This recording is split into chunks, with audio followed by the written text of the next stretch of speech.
Hey people, and welcome to another episode of Stars and Garters. I'm Katie Pettit.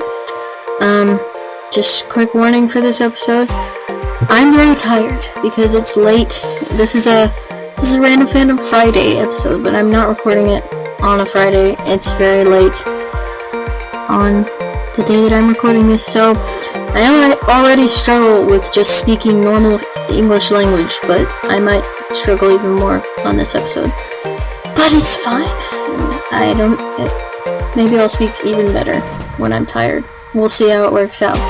Okay, so it's the first Random Fandom Friday episode, so I'll just introduce you to the other kind of fandoms that I like. So one of my favorite TV shows of all time is Saturday Night Live.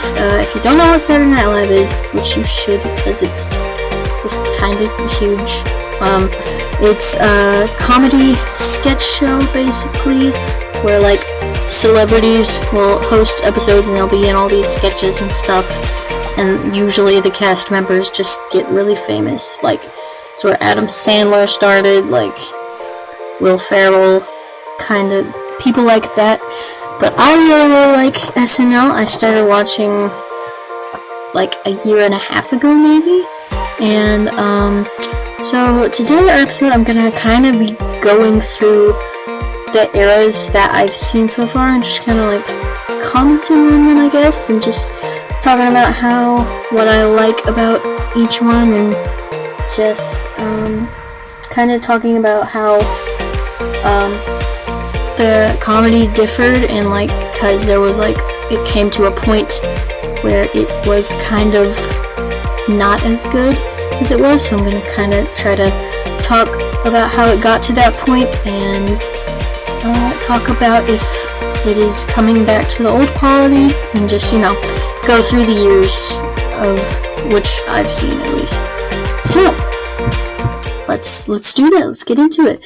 So, I started watching at the early 90s, when, because I knew that if I started in the 80s, I wouldn't have known anybody. Like, I knew Chevy Chase, I think he was in the 80s. I think he was there for a long time, and like other people like that, but I wouldn't have known any of the hosts, and I didn't really know that many hosts in the 90s, actually, but I knew more. In the 80s, I knew basically none of the hosts, so I just decided to start in the 90s because it would just be more enjoyable for me. I'm nothing against the 80s, obviously, they were still pretty cool. But I started in the 90s. So, in the early 90s, that was kind of like where Adam Sandler and his whole group were doing their thing. So this is like maybe still my favorite era, because like Sandler, Farley, Spade, Schneider, Mike Myers, Dana Carvey, those people, just like great comedic actors. Like, they have so many recurring characters. Each of them, well, most of them have like a bunch of recurring characters or segments, and they were just so good at it, and everyone just loved it. And the thing that I really love about this era is that there were a few political sketches thrown in there, but a lot of the sketches were just kind of these buddies just messing with each other and like trying to make each other laugh, especially like any sketch that Chris Farley was in. Like, it just is ridiculous and goofy, and it's great. And I think that like the more of just like pure fun, just purely for comedic stuff sketches they do, the better. Like, because those are just the most, enjoyable, because nobody's gonna be unhappy with that unless they just don't like comedy. So why are you watching the show then? But, yeah, it was a lot less political, like I said, than it has gotten. So, and I don't understand some of the political stuff, and so it's just a lot more enjoyable for me, personally, and I like these particular cast members a lot. I love Adam Sandler. If you saw my top 10 movies list, you know that, and I really like David Spade. I pretty much didn't know David Spade existed until I started watching SNL, and then I realized he was in all those Adam Sandler movies that I watched as well. But I discovered that I like his comedy style from this. And then like Mike Myers and Harvey again are also just really, really good with their recurring characters and such. And I also didn't know about them until this show, and then I was like, oh, they're in this movie, but just in the show, they were so good and very funny. Especially like Dana Carvey's church lady is so funny, so funny. And then also I really like David Spade's Hollywood Minute thing, which is basically where he would roast celebrities very I think he would just basically roast celebrities in a very blunt fashion, but also like witty and smart. And I really, really liked that thing. But this was just, the early 90s was just really good, fun, just these guys messing around with each other and having a good time. And it is a good time to watch people have a good time. But yeah.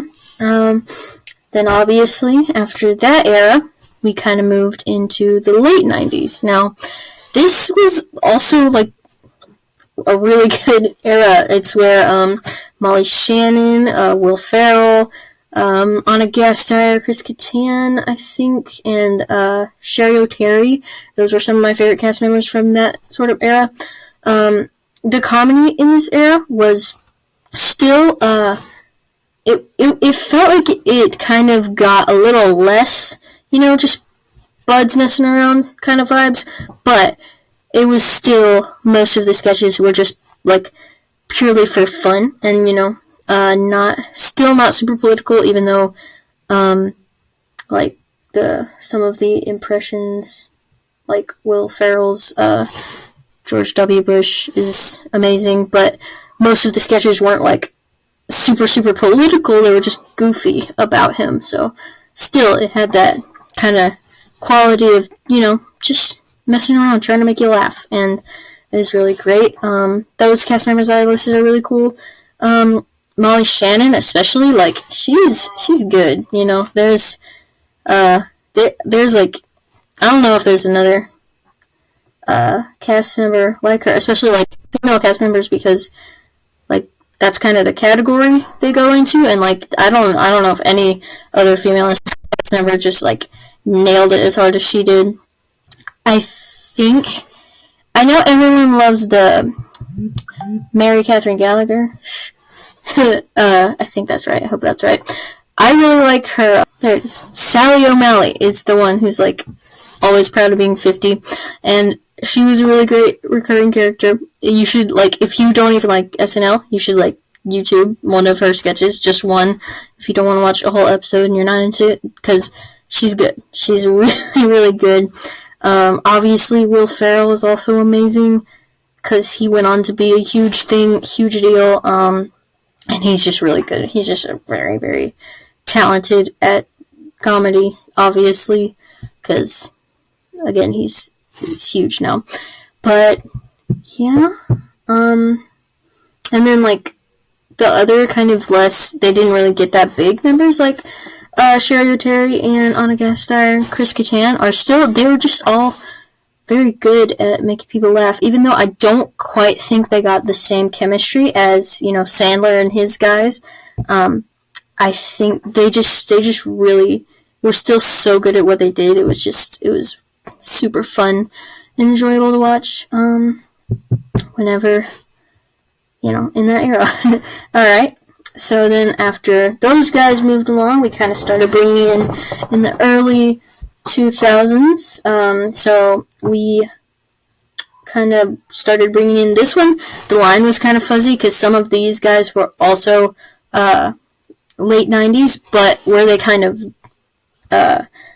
grew, I guess, most, or like stood out most, I guess, was the early 2000s. So we have people like Rachel Dratch, who is very underrated, might I add. Tina Fey, Jimmy Fallon, Horatio Sands, Tracy Morgan, Amy Poehler, and Maya Rudolph. That was kind of their era. That was a lot of names because there was still just a lot of talented cast members on this one. Especially just let me say something about Rachel Dratch. She gets like way less credit than she deserves because she was there with like Tina Fey and Amy Poehler and Maya Rudolph, so they're obviously really, really good and hilarious female cast members. And then, but she's also great, but she's kind of overshadowed. And she was also there, like, when those guys were kind of leaving, kind of filtering out, I guess. Kind of filtering out. She was there when, like, Kristen Wiig got on there and just started being amazing unexpectedly. And so nobody ever realized, but she was really good. Like, I mean, okay, Debbie Downer's not the greatest example of why she was really good, but it is hilarious, and it stars her, so go look up Debbie Downer as well. But, just for record, Rachel Dratch, very underrated. But yeah, the comedy of the early 2000s, it did start to get a little bit more political. Not like too much more. It wasn't bad. It wasn't in a bad way. Like, it didn't overtake it, and it wasn't very overpowering, because they still had a lot of good running sketches that were just kind of, again, just silly, fun, weird characters that they would do, and they would just perform really well. And and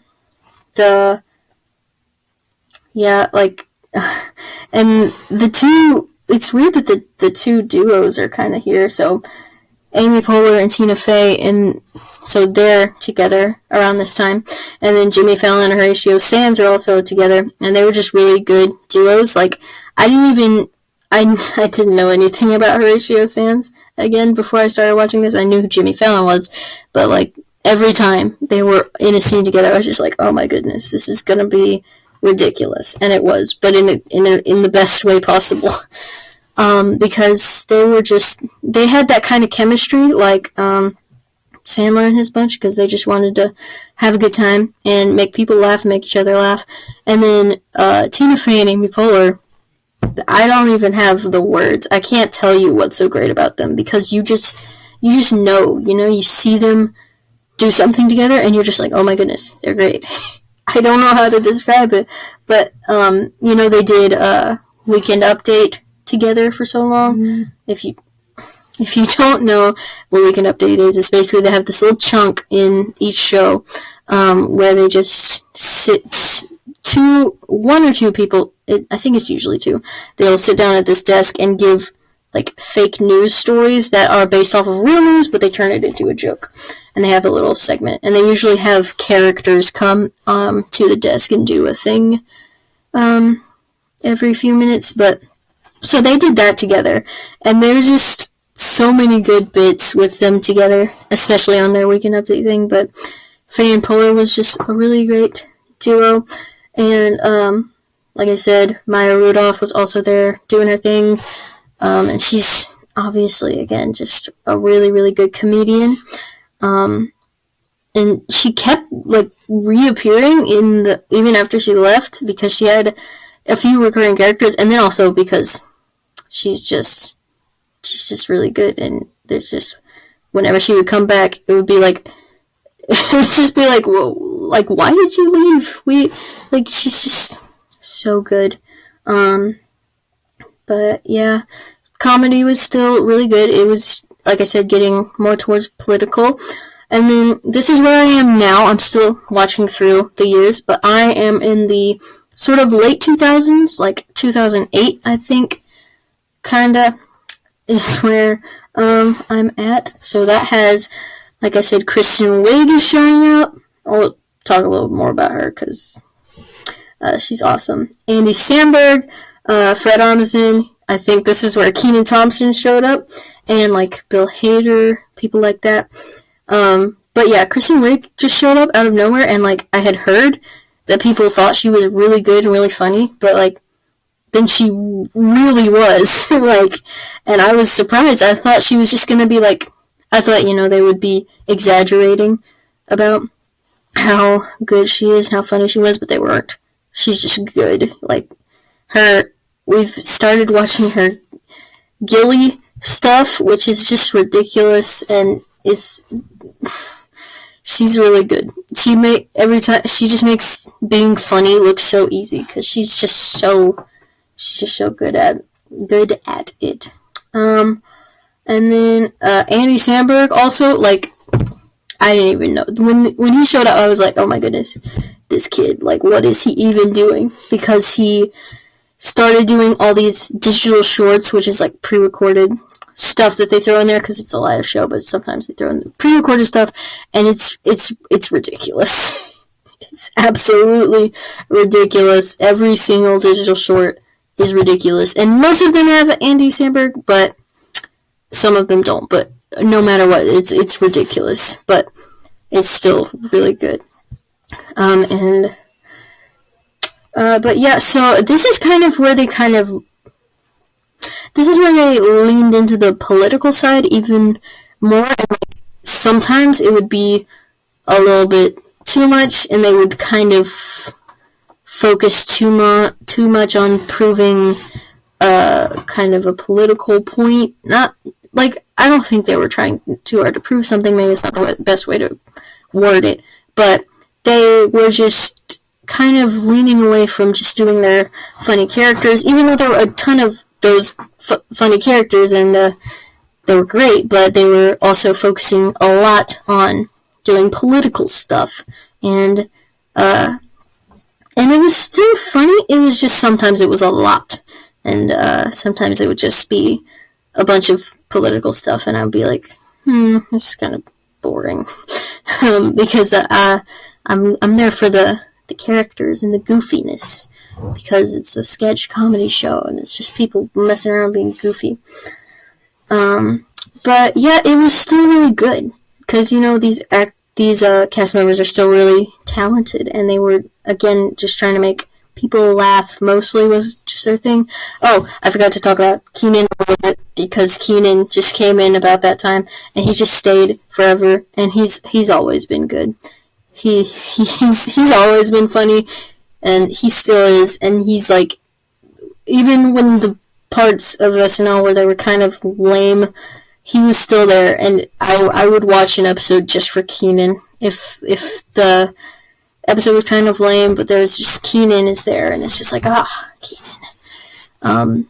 But yeah, and he hasn't left, by the way, if you didn't know. If you're listening to this as someone who doesn't know that much about SNL, Keenan came in like sometime in the 2000s, and he's still here. It's in 2023. He hasn't left, and it's great, and we love it.